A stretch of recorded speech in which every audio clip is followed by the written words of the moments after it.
Drácula, la novela del escritor irlandés Bram Stoker, ha cambiado la percepción que se tiene sobre los llamados vampiros desde su publicación en 1897. La historia ficticia sobre un hombre capaz de ser inmortal y con la necesidad de beber sangre humana para poder sobrevivir es de las más llamativas y afamadas de la historia.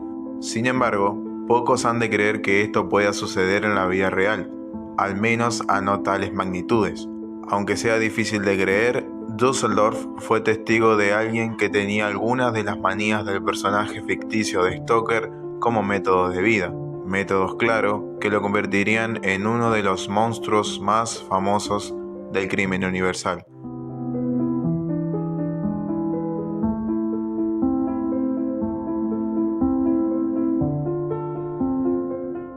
Antes de continuar, te recomiendo que te suscribas a Dato Curioso para más videos así. La ciudad de Düsseldorf vivía en completa calma a mediados de los años 30. Los paseos por las costas del río Rin eran un punto de encuentro clave para los ciudadanos locales como para los visitantes.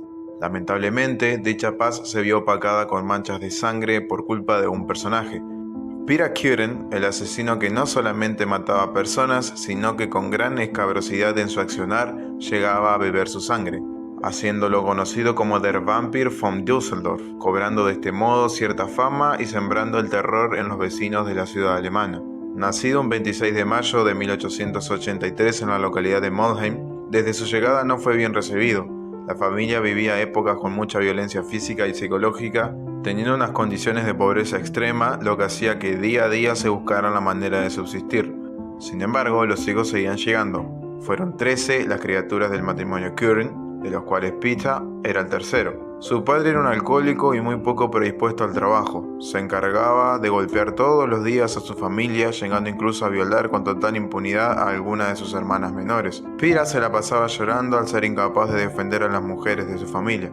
Así entonces, y con tan solo 8 años, decidió escapar de su casa dedicándose de lleno a una vida criminal en Düsseldorf. A los 9 años comete sus primeros asesinatos. Ahogó a 2 amigos en un río. Lo apresaron, pero por su corta edad, su paso por la cárcel fue demasiado fugaz. Empezó entonces a practicar todas sus sádicas fechorías con animales, matando perros abandonados, no sin antes torturarlos y hasta llegar a violarlos. Cometía algunos arrebatos menores al mismo tiempo que los llevaban una y otra vez a prisión, pero por motivo de su corta edad, esos pasos eran muy breves, como ya dije antes. Fue cultivando placer por el dolor y la muerte ajena, llegando a trabajar incluso como perrero para dar con más víctimas que se sumaran a su causa. Comenzó a trasladar sus actividades sanguinarias de animales a humanos, por lo que el 13 de mayo de 1913 entró a una casa que al parecer estaba vacía de gente, supuestamente para robarla. Una vez que estuvo dentro, pudo percatarse de que una de las habitaciones tenía un adolescente. Christine Klein, de 13 años, fue estrangulada hasta morir por Peter para luego cortarle la cabeza. Unos años después se mudó a Altenburg. Se casó con una mujer muy conservadora que había conocido. La mujer era de una buena familia y estaba perdidamente enamorada de Kürten, sentimiento que él no correspondía en lo más mínimo. Había conseguido trabajo como chofer de un camión, con lo cual tenía ciertas libertades. Por estos entonces sus caminos fueron de los más austeros, pero no iba a pasar mucho tiempo para que su oscuro pasado lo volviera a persuadir. Por alguna razón que no se explica, al parecer no podía cometer sus delitos más graves en Altenburg. Por ello, en 1925 decide volver a Düsseldorf para comenzar, ahora sí, su propia serie de crímenes. Rosa Oliga tenía tan solo 8 años de edad cuando fue apuñalada 3 veces con una tijera. Como si esto fuera poco, Pirat juntó toda su sangre y se la tomó. Luego bañó el cuerpo en gasolina y lo incendió. Incluso para una película de terror sería demasiado. El 7 de noviembre mató a 2 hermanas de 5 y 14 años. En septiembre a una mujer de martillazos. Y el 29 de agosto llegó a su punto máximo. Asesinó a una pequeña de 5 años para luego enviar a un periódico local un mapa con la ubicación de la tumba de la asesinada. Estos son casos que salieron a la luz, ya que se sabe que la mayoría jamás fueron conocidos públicamente. A estas alturas, la ciudad no era un sitio amigable ni mucho menos, ya nadie circulaba en soledad. Las noches eran cubiertas por un silencio enorme, dadas las calles completamente vacías. Los padres protegían de sobremanera a sus hijas pequeñas, víctimas predilectas del monstruoso criminal. Esto se mantuvo hasta 1930, cuando Piera cometió un error garrafal que terminaría por marcar su destino. Una tarde decidió llevar a un bosque a una empleada doméstica, Maria Budlik, con el engaño de mostrarle algo en el lugar. Al llegar, la violó para luego estrangularla.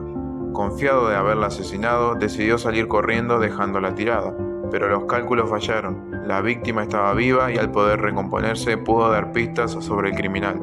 Dijo tantas cosas exactas sobre él que a las pocas horas todo el país veía por todos lados el retrato del asesino. Al encontrarse acorralado, le ofreció a su mujer que lo delatara para cobrar la recompensa por su cabeza. Finalmente, y sin que esto último ocurriera, el 24 de mayo de 1930 es encontrado y detenido.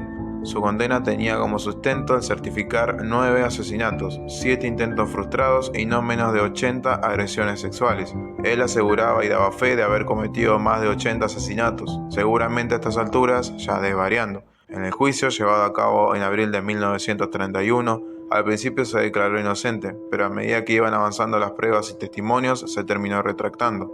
La sentencia fue morir guillotinado por los crímenes que había cometido. Peter Curran fue ejecutado en Corn un 2 de julio de 1931. Su última frase antes de morir pasó a la historia, demostrando su demencia. Dígame, después de que me hayan decapitado, ¿podré oír siquiera un momento el ruido de mi propia sangre saliendo de mi cuello? Un breve silencio después, concluyó: sería el mayor placer para terminar todos mis placeres. Tras matarlo, su cabeza fue diseccionada y momificada, estando en la actualidad en el Museo de Wisconsin Dells en Estados Unidos. Peter Curran, o el vampiro de Düsseldorf, sentía repulsión por la sociedad. Habiendo crecido en un ambiente tan hostil, los impulsos criminales e irracionales que manejaba tienen como base su sentimiento de aleccionar a una sociedad opresiva. Los psiquiatras que lo atendieron para el juicio hicieron lo posible porque pagara por sus hechos a pesar de demostrar claramente no estar sano mentalmente. Los motivos de la actitud de Curran todavía son objeto de estudio. Él sostuvo que su principal razón para cometer los asesinatos era su pasión desenfrenada por beber la sangre de sus víctimas y el placer sexual que sentía en el momento de la ejecución.